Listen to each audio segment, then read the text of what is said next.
عزیزان گرامی اس کے بعد پھر بے انتہا امام پہ ظلم کیا گیا. متوکل نے خود اپنے بھائی سے کہا کہ ان کو زہر دے دو اور تاکہ ان کی شہادت ہو جائے. عزیزان گرامی جب امام محمد تقی علیہ السلام کی شہادت ہو رہی تھی تو امام علی نقی علیہ السلام صرف 8 برس کے تھے اور امام محمد تقی علیہ السلام کی والدہ زندہ تھیں اور وہ مدینے میں تھیں. تو امام علی نقی علیہ السلام نے رو کے اپنی دادی سے کہا دادی اماں آج میرے بابا کی شہادت کا دن ہے. تو جناب صدیقہ خاتون رونے لگیں. کہا بیٹا ایسا مت کہو, میرا 25 برس کا جوان بیٹا ہے. کہا دادی اماں وہ جو اللہ کا ایک فرشتہ ہے جو امام کے ساتھ رہتا ہے نا, وہ اب میرے پاس آ گیا ہے. اس کا مطلب ہے میرے بابا کی شہادت ہو گئی ہے.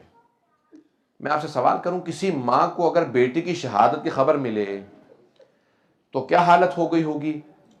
روایت کے الفاظ ہیں جناب صدیقہ خاتون بے انتہا رونے لگیں, تڑپنے لگیں, اور ایک ہی دلاسا تھا, وہ ان کا پوتا, وہ جو 2 پوتے اور 1 پوتی تھی, ان کو سینے سے لگایا, پیار کرنے لگی, رونے لگی. کہا کہ میرا بیٹا مارا گیا.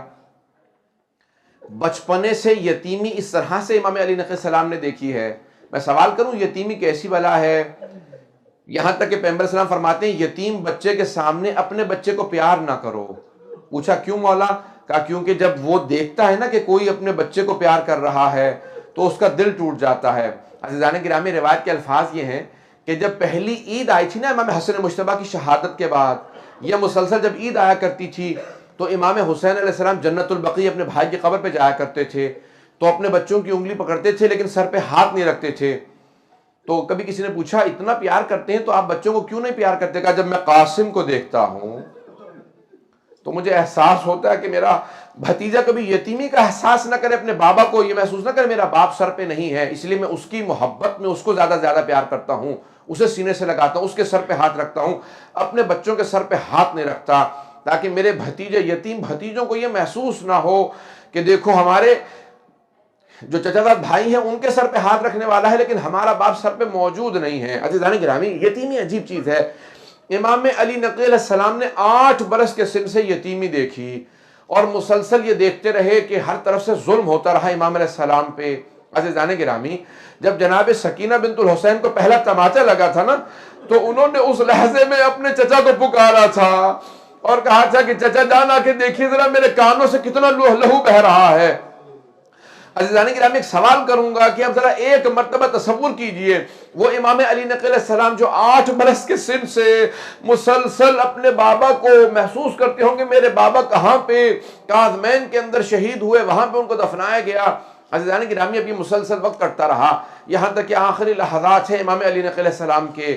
عزیزان گرامی کہتے ہیں کہ یہ جو ائمہ کو زہر دیے گئے ہیں نا, ان میں جو سخت ترین زہر تھے وہ 4 اماموں کے تھے. اب وقت نہیں ہے کہ میں تفصیل سے جا سکوں, آخری جملے کو پیش کر رہا ہوں, اس کے بعد آپ ماتم کریں گے. عزیزان گرامی ذرا ایک مرتبہ آنکھیں بند کر کے تصور کیجئے گا. کیا تصور ہے؟ کہتے ہیں جیسا 4 اماموں کو زہر دیا گیا ویسا کسی کو نہیں دیا گیا. کیوں؟ وہ کہتے ہیں جو امام حسن مجتبیٰ کو زہر دیا گیا ویسا زہر کسی کا نہیں تھا. پوچھا کیوں؟ کہا کیونکہ امام کا کلیجہ نکل آیا تھا. کہ دوسرا کس کو زہر سخت دیا گیا تھا؟ کہ دوسرا امام رضا علیہ السلام کو. کہ کیسا زہر تھا؟ کہ جب زہر دیا گیا نا, امام نے فوراً اپنے چہرے پہ رومال رکھا. کہ کیا بات ہے کہ مجھے بار بار خون کی قے آتی ہے. کہ اپنے چہرے پہ رومال رکھا کہ میرا پورا کلیجہ پانی ہو گیا ہے, کہ مجھے گھر واپس جا لینے نے تیرا کام ہو چکا ہے.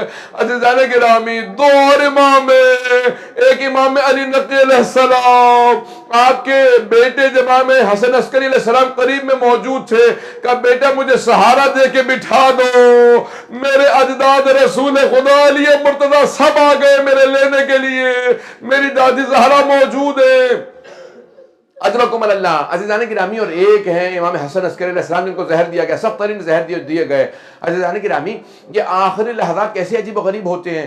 روایت کے الفاظ ہیں سامرہ تھا, امام حسن عسکری علیہ السلام نے خود سے اپنے بابا کو غسل و کفن دیا. کفن دینے کے بعد بڑے شان و شوق سے کہا گھر میں شیعوں کو جمع کر لیا, کہ میرے بابا کا یہی جنازہ پڑھ لو. کہ مولا بہت لوگ جمع ہیں. کہ نہیں, وہاں متوکل مجھے جنازہ پڑھانے نہیں دے گا, وہ خود جنازہ پڑھانا چاہتا ہے, میں اپنے بابا کا یہاں جنازہ پڑھاؤں گا.